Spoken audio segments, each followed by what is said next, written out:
probably need to know 5 derivatives of it. And by probably, I mean I'm absolutely certain. 5 derivatives, so like the rib primal, the export rib, rib, I don't know, with the fat move off, or the cap off and stuff like that. You're gonna know 5 derivatives. 5. Study your chicken stew. Pismo method would be dry heat. Always. That shit's expensive. For this one, it's probably like $98 just for the one Pismo. Just one. Alright, so number 7, beef hanger steak. There's a couple in the package. Looks like there's just 2. Chef always likes to point out that there's a lot of purge in the package.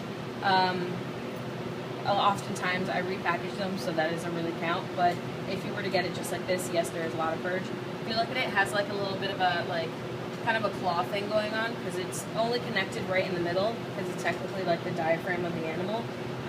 There's only one, and the NAP number is 140. Yeah, 140. There's plastic pan right in the center right here, and this is going to change your entire cooking method. If you were going to cook it just like that, you're going to peel off the membrane, all that good stuff, and you're going to leave that elastin band. You need to do some type of moist cooking method because that's the only thing that's going to try to break down the elastin band. But if you remove the elastin band, then you can turn it into leg steaks, and that's where you get your hanger steaks. Now, I'm just telling you that from like a cook side, but from chef side, dry. I will tell you what his preferred answer is. Dry. Yes, dry. But just so when you guys like leave here, because I don't think you're going to be cooking hanger steaks until maybe the cuisines of the Mediterranean, maybe if you're lucky enough. So I mean, how often do all your chefs teach you how to do things like in a restaurant? They teach you what they have time to teach you, and I have time to tell you that there's an elastin band in there, and if you remove it, you can dry cook the hell out of it. Cool. You guys are cooks before anything else. All right, number 8 is a boneless beef boneless strip loin. NAP number is 180. A stripper does 180 degrees around a pole. Get it? Strip. Her. Anyway. Alright, so it looks rectangular. One side is a little more elevated than the other. The side that's elevated is the vein end. If you look at it, you should be able to see more like sinew and all that other stuff on this end than you would on the other. See how clean that is?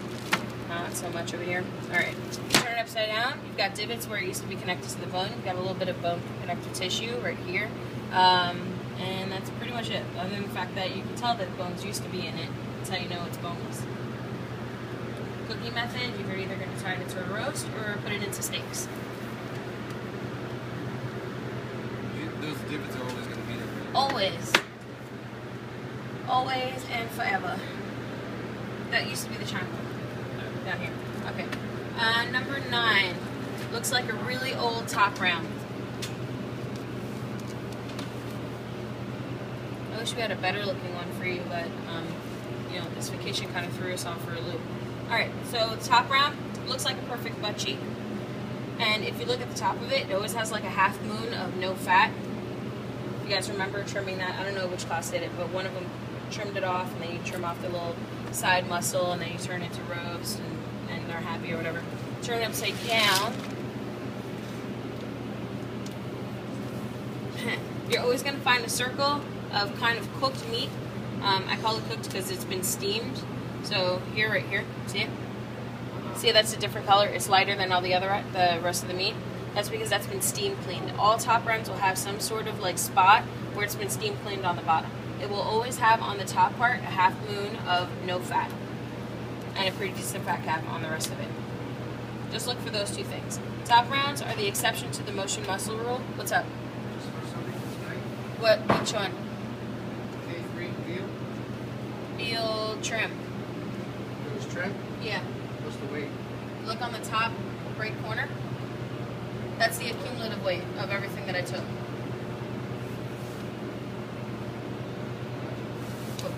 Alright, so I would have done it, but I didn't know where the PM supplemental board was. Okay, thanks. So, top round's the exception to the motion muscle rule. Everything on the round primal is supposed to be wet or braised or stewed or something like that. Top round's the only thing that's not. I want to say it's 168. I feel like it's 168. I'm pretty sure. close, but my left is 168. Yeah, it's 168. Number 10 is pork Boston butt. Okay, if you guys remember them, there's 2 in a package. They come in like almost a perfect square. There's a blade bone, and the blade bone has like an oval shape, and then just like the blade bit. You should find that somewhere in the crease over here. Here's the blade bit, so the oval bit's probably in here. Cooking method for this, everything. You can do absolutely anything with a pork Boston butt. You can tie it into a roast. Remember, you peeled off the cottage, and then you turn the rest into cubes. You can turn it all into cubes and make a stew out of it. You can cook it really low and slow and do some pulled pork with it. Fuck, there's really nothing you can do. You can actually make shoulder steaks out of it too. That would be stupid though, because like you could do so much else with it. But it's really perfect for sausage. There's nothing you can't do with it. For a chef's preferred answer, you can write like a roast. Roast is perfect because that's what you guys made out of it. Any questions so far? You're all good? Am I being thorough enough? Sure. Alright, number 11. Beef shoulder clod. What is the fucking NAMP number for this? 114. That's the NAMP number for it. That is 168. Alright, 114. So the shoulder clod has 3 different muscles on it, right? The one that's most important for you to remember is the beef top blade. Bam. There it is. Beef top blade will always have bone connective tissue in it.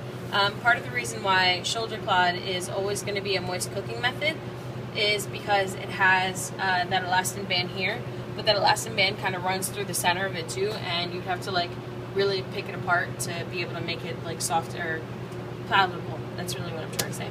I always like to say with every cloud there's a silver lining. Every cloud has a silver lining. Silver lining is always going to be located in the center of the bottom of the shoulder clod.